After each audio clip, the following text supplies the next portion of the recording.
आज आम्ही भूमिकेचे देवळ आम्ही बांधता हांगा 2 कोटी रुपया खर्च करून भूमिकेचे देवळ आम्ही बांधता. आमच्या कमिटीक सांगलेले आसा फाल्यां पर्यंत तांकां पयलो इन्स्टॉलमेंट आम्ही दिता. इलेक्शन लागना ह्यो गोष्टी करपाक. आदिनाथाचे देवळ इतल्या वर्सां कोणी हात घालूंक ना. कमिटी जेन्ना तयार जातली तेन्ना आमचो हातभार लागतलो. कमिटीन आमकां सांगले ते आमी करतले. साईबाबाचे देवळ आमी सगळे साईबाबाचे भक्त.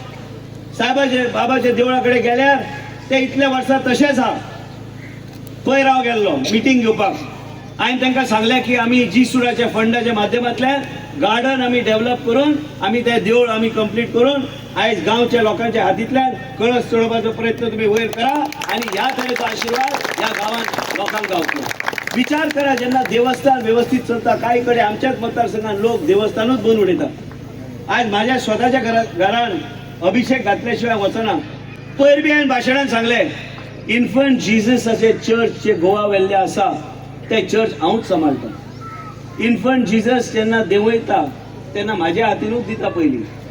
कोण क्रिस्तांव थंय नासता ते लोक गांवचो लोक म्हाका आपयता. आयज आमचो नावेद थंय हांवें ताका खबर नासतली. हांव अजमेर शरीफ जेन्ना जयपूर वयता अजमेर शरीफ वयता आनी चादर हांव चडयता भितर. म्हाज्या प्रत्येक फॅमिलीचे वाडदिसाचेर थंय एक चादर आमी रोज पेटलाचेर चादर आमी भितर चडयता. हें तुमकां कोणाक खबर नासतली. जागृत अशें स्थान तें.